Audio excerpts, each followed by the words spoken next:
Hello and welcome to another thought for the day. My name is Hannah. I'm the rector of Desborough, Braybrook, Dingley and Brampton Ash. And again, I'm recording this from my prayer cave where I often come and retreat, just to spend some time alone with God, just to be still. And I'm actually recording it at the same time as I recorded my last thought, which you may already have listened to, where I talked about church community, and it was that was prompted by the hugely generous response from folk who have helped to make the funeral of Damien Holmes possible. I want to talk a little bit more today about what it means just to draw away and be still.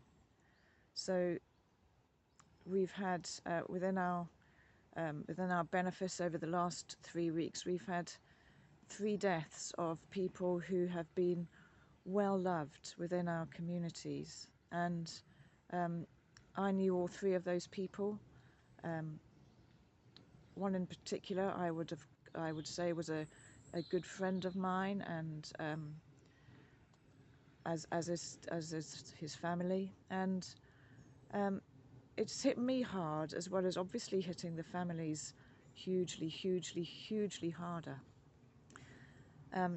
But of course, when something like this happens, and there's lots to do in terms of funerals and all of that, it can all become very busy.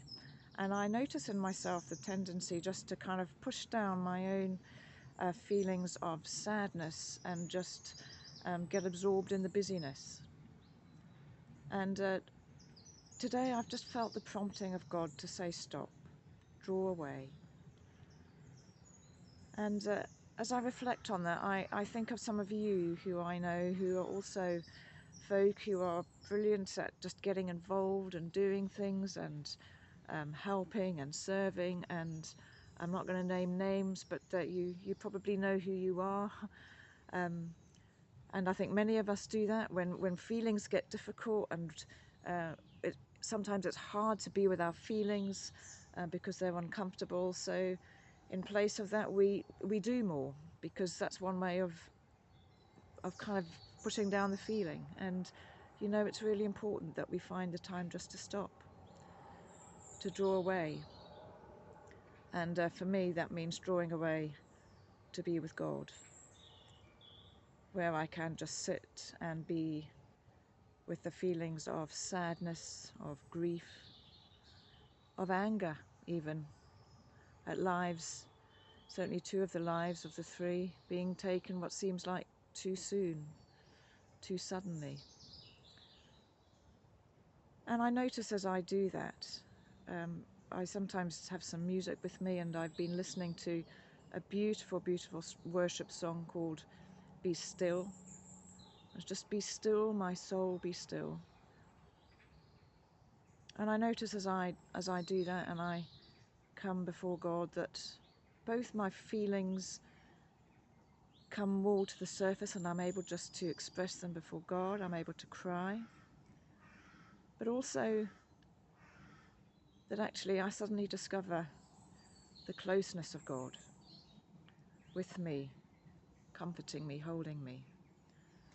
And it's not that I don't know He's there the rest of the time, but it's taken me drawing away, finding that time to be still, to notice His closeness. And so I don't know what's going on for you in your life. Maybe you're grieving the loss of a loved one, or the loss of somebody known to you. Maybe you're angry about something. Maybe life just feels overwhelming. Maybe you're struggling with your own health issues.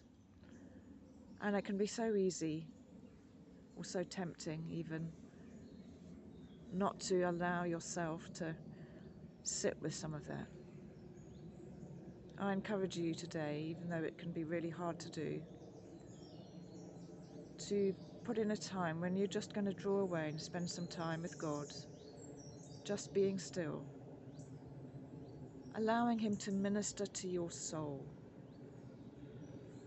because He lives deep within each one of us. And He's just wanting to minister to each of us deep down in our depths.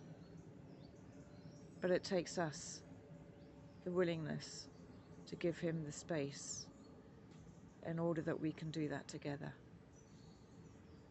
Be still, my soul, be still. Be still, your soul, be still.